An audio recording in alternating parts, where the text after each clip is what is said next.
It has been just over a month since the Trump administration's immigration crackdown focused in on Chicago. Since then, videos of residents' interactions with ICE agents are flooding the internet and painting a picture of escalating tensions there and in newly targeted Portland, Oregon.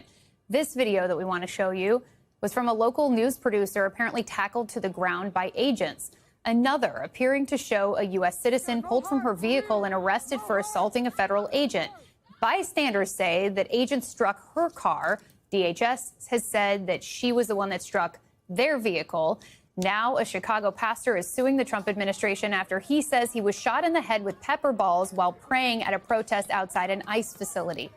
Joining us now, Seth Stoughton is a law professor at the University of South Carolina. He's the faculty director of the school's Excellence in Policing and Public Safety program and has spent years training police officers, including the use of force. So, Seth, we just played a few of those videos of what's been happening in Chicago and other cities.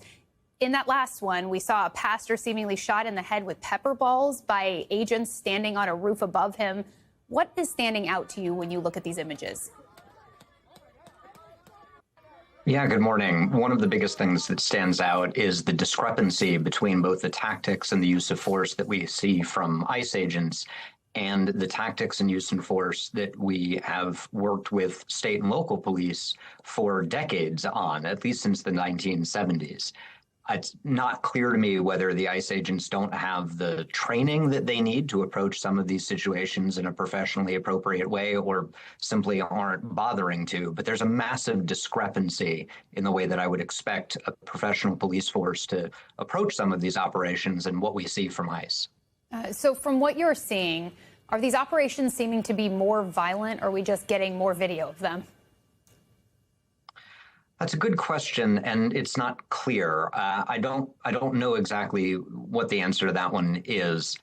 What's certainly clear is when we see these videos, we aren't seeing what we should expect to see from a professional police force. And that's problematic, not just because it reduces public trust and perceptions of legitimacy, and because it exposes community members to more unsafe police operations. It also really puts the officers themselves, the ICE agents, in a bad position. When the agency allows or encourages officers to use bad tactics, the end result is reducing officer safety in ways that simply are not professionally justified. Jacob, just tell me, I mean, Pritzker seems to have been made for this moment or to be emulating what Gavin Newsom pioneered, both as an advocate for his city and state, and Karen Bass as well for her city. But just tell me where you see this heading this week and in the coming days. Well, I think what they have all come to realize and understand is that not only is this a usurpation of their power, at least that's what they say. That's what Bass said on the streets. That's what Newsom was saying when it came to the calling up of the Guard and the deployment of the Marines. Obviously, he's not going to deploy the Marines to L.A., but when the Marines were on the streets of L.A. And Pritzker as well. And what they are communicating when they're saying, come get me, come arrest me, is that he said to me, he said, I don't know if we'll have an election, and we were joking about it, but I don't know if we'll have an election in 2026 or we will have the military outside of the ballot boxes. And so they are taking this from just an immigration-related issue to saying democracy is on the line here, ladies and gentlemen. And I think that's part of what is compelling people that, as you said, Cornell, may not have otherwise showed up for an immigration protest into the streets. That protest of 7 or 10,000 people up and down Michigan Avenue was not your ordinary immigration protest. That was people from all walks of life on the night that the Cubs' future was on the line in Chicago. It was a really electric, impressive thing to see. And I think because their local leaders are standing up and saying, this is about your neighbors, documented and undocumented, but it's not just about the future of who gets to live in this country. It's whether or not we get to have a free country at all. Yeah, and Nicole, I'm gonna be a bad guy here because I'm gonna say, it's not bad for their politics thinking about running for president. Yeah. Right. Yeah. You look at Pritzker and you look at Newsom. You know, they've been outspoken. They've taken on this fight. They're doing everything the base has asked that they want to see more Democrats doing. And again, I'm completely neutral. I never want to work another presidential campaign as long as I live. But I got to tell you, I think this positions them well in a crowded field going into a Democratic primary. Let me just give you an alternate analysis. I mean, president of what? Because right? Because like if this doesn't win, president what? And I think that the MAGA world braids these things together, right? Why do 48 states pass voter suppression laws? They passed them predicated on a lie that Bill Barr told us was a lie. He told us it was bull bleep. It's Monday. I'll try to go through 2 hours without swearing. So the same thing with immigration raids and militarized federal law enforcement. Like, what are they on the streets for? Only the pro-democracy side is trying to answer that question. To MAGA, it's a Lollapalooza. They're there for all of it. They're there for mass deportations. They're there to make it scarier to vote. They have no plans on leaving. Like, we're the only side trying to unbraid what is just their mass overreach. Yeah, like, I'm not kidding when I'm not sure there's going to be an election. Yeah. I'm not, right? I fingers crossed, I hope there's going to be an election. But if I look at everything that's happening in this country right now, I'm not 100% sure that these people aren't going to block an election. That he's not going to free and fair election. A free and fair election. That he won't, put military on the street, and especially in certain areas of the country, military will be on the street to stop us getting in the way of having a free and fair election. Tim, as the optimist here on the election front, set us straight.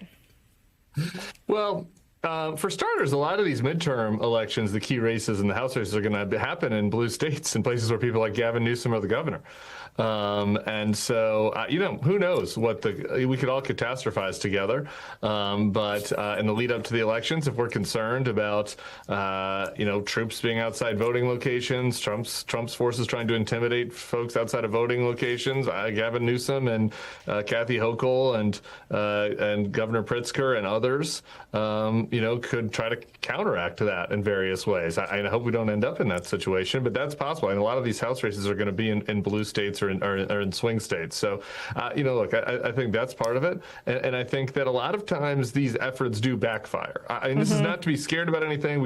I talked to Mark Elias, and you have. I'm actually kind of more scared about the post-election, like whether they try to do stop the steal again and fake seat people. But a lot of times these voter suppression efforts backfire, and we're seeing that in the streets now. Like their efforts, do you think that their efforts to smear the No Kings protesters as Antifa and un-American and terrorists and all that, do you think that's going to make for smaller protests this week or bigger protests? I think bigger.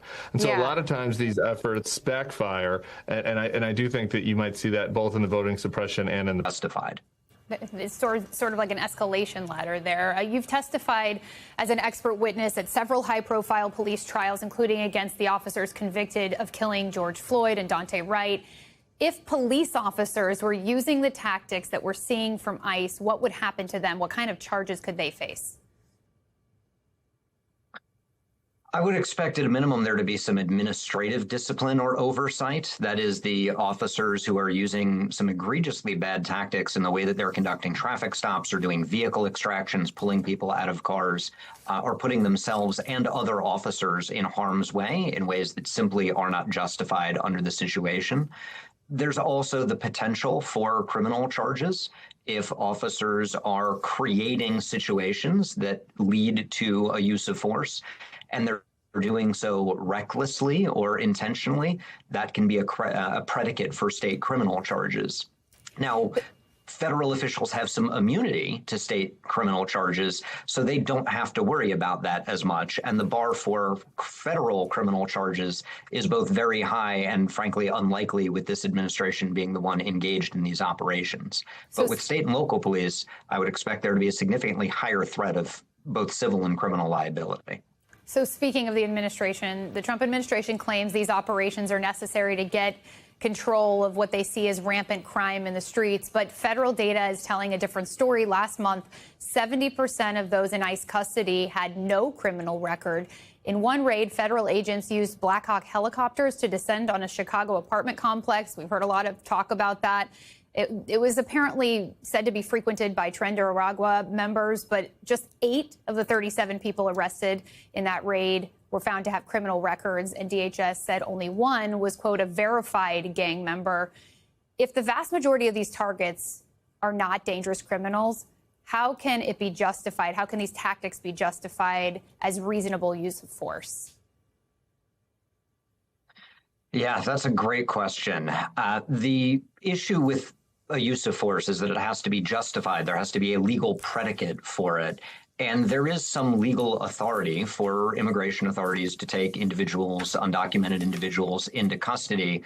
The question, I think, is less about whether it's legally justified, though, and more about whether this is a good and efficient use of resources.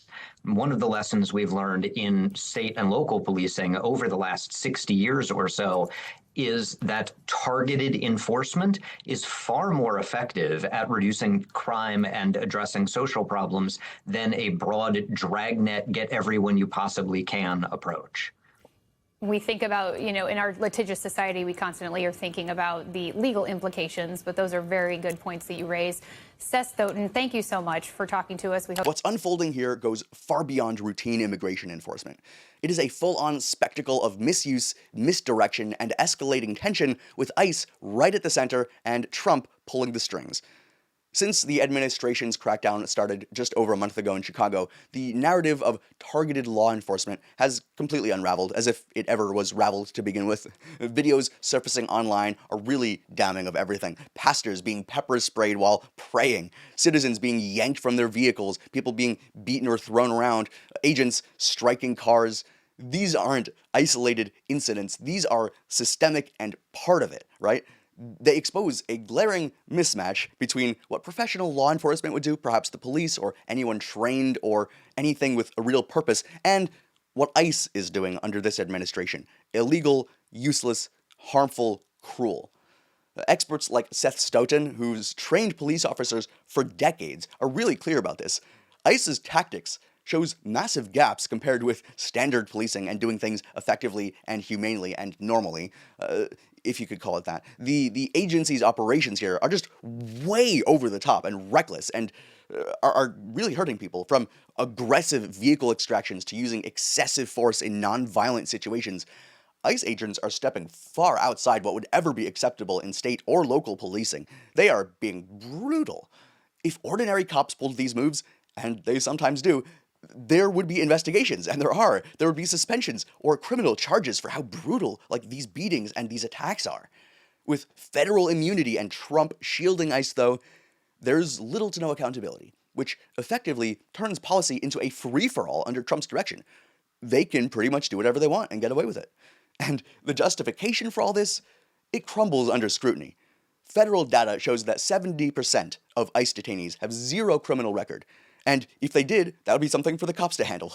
And in raids targeting supposed gang members, only a fraction actually had any criminal history. And what would that be? Like jaywalking or some minor offense that didn't require this kind of attack? Only a fraction of a fraction actually had anything violent or worthwhile. The administration's claim of rampant street crime and violence everywhere is just more smoke and mirrors than fact. Complete lies all the time.